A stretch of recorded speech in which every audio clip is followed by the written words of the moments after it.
Welcome to the Real News Network. I'm Jessel Noor in Baltimore, where for the first time in over a decade, the city has opened up its Section 8 housing program. The federal program helps pay rent for low-income families, the elderly, and the disabled.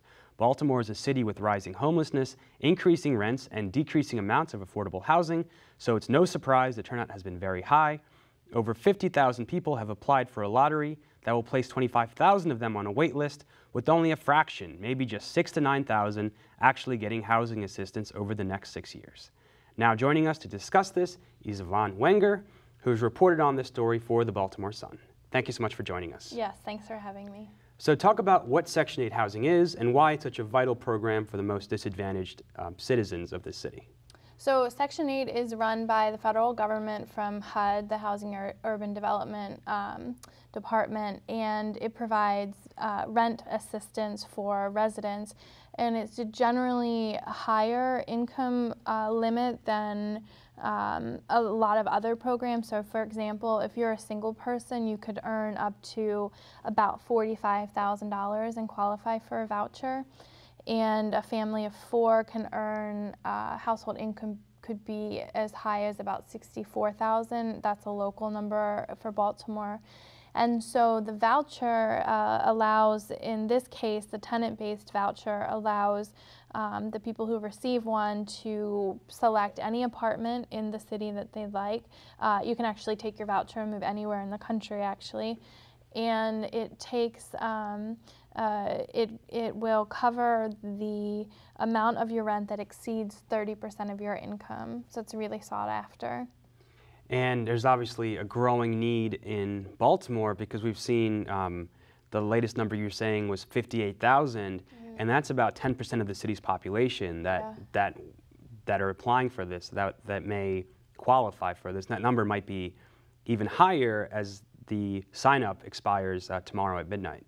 Yeah, so there's multiple studies which continue to reaffirm a lack of affordable housing stock in Baltimore City. So, you know, study after study show that there is much more demand than there is affordable housing, and that rent is getting, you know, too expensive for a lot of the residents to afford. And so housing advocates had thought that, had estimated that there could be as many as 100,000 people who sign up for a Section 8 voucher. And as you said, such a small percentage of them would actually receive them between now and 2020, when the list is expected to open again. And so talk about what the city has done to reach out to the public. We know there's Camp 83 just across the street, kind of between the Sun and Real News offices. Yeah. And so you can see, if you look in the right place, you can see that homelessness is existing all over the city, and there's even more people that are rent insecure, that might not have enough money. They're kind of living month to month. Yeah. So obviously the need, like we've just talked about, the need is there. The good news is that there's a lot of people, both working for the city and working for nonprofit and advocacy groups, that are trying to address the homelessness in the city. On any given night, it's estimated that there's 4,000 people who are homeless, living on the street. And the city has a 10-year plan to end homelessness called the Journey Home, which has been criticized in the past for not doing enough, that the city's not done enough to meet that goal to end homelessness. But they built, in the last several years, the first 24-hour shelter. There is Section 8 vouchers, which are available specifically for the homeless population. And so the city recently received more of those. There's like 150 available for that program alone, in addition to the ones that become available through this wait list.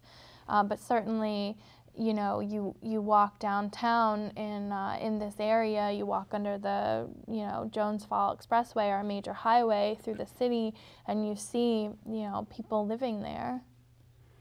And so, you know, you interviewed some critics of the city's policy with the Section 8 rollout and just overall policy the city is putting forward. What are their main criticisms, and what do they want the city to do to address homelessness? So they think that the city needs to act more aggressively to make sure there's enough affordable housing through policies, which could involve requirements for developers. It could involve the sorts of programs that the city puts money in, like instead of giving, tax increment financing to somebody to develop the harbor, they could take the money, according to some advocates, and apply it to programs to help the most vulnerable people in the city. Of course, the counter argument is if you don't have business generating a tax base, then you don't have tax revenue to support programs. So it's an important policy debate that unfolds, regularly in the city. And so the advocates, like those at Healthcare for the Homeless, for example, or Catholic Charities, they want the city to do, all they can to make sure that people who qualify for a Section 8 voucher have an opportunity to sign up for one. And so some advocates criticize the city for having the process be online only and then only lasting for 9 days. They think that it should have been available on paper and for a much longer period of time. Well, thank you so much for joining us, and we'll certainly keep following developments around the story. Thank you. Thank you for joining us on the Real News Network.